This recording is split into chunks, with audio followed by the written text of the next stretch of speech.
When people look at it, it looks crazy.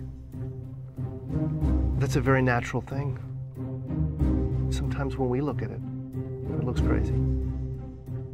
It is the result of reasoned engineering thought, but it still looks crazy. From the top of the atmosphere down to the surface, it takes us 7 minutes.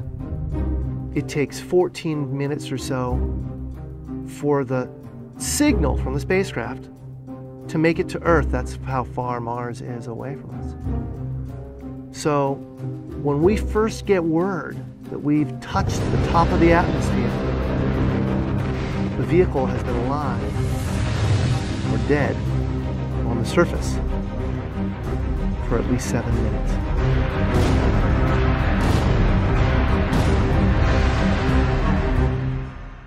Entry, descent, and landing, also known as EDL, is referred to as the 7 minutes of terror because we've got literally 7 minutes to get from the top of the atmosphere to the surface of Mars, going from 13,000 miles an hour to 0 in perfect sequence, perfect choreography, perfect timing, and the computer has to do it all by itself with no help from the ground.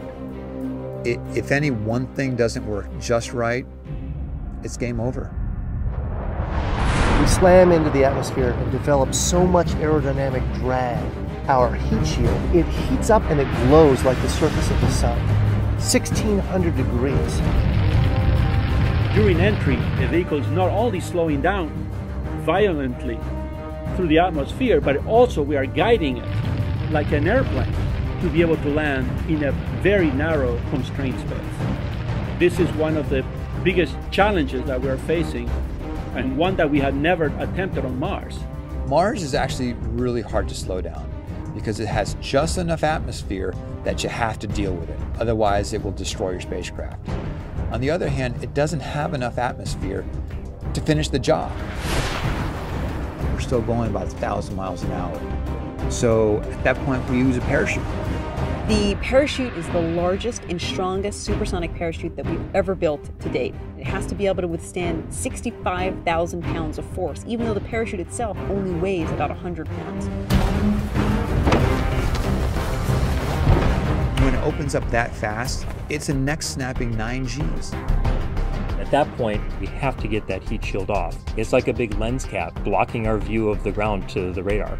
The radar has to take just the right altitude and velocity measurements at just the right time, or the rest of the landing sequence won't work.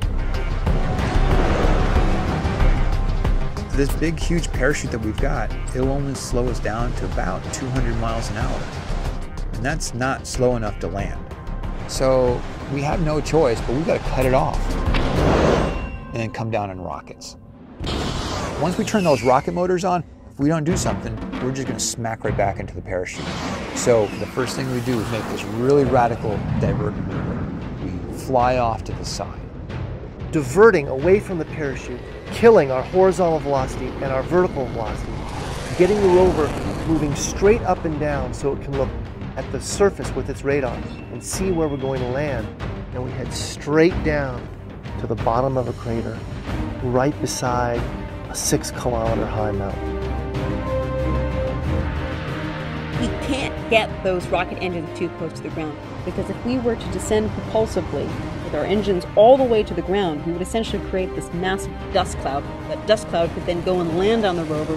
It could damage mechanisms and it could damage instruments. So the way we solve that problem is by using the sky crane maneuver. 20 meters above the surface, we have to lower the rover below us on a tether that's 21 feet long and then gently deposit it on its wheels on the surface. As the rover touches down and is now on the ground, the descent stage is in a collision course with the rover. We must cut the bridle immediately and fly the descent stage to a safe distance from the rover.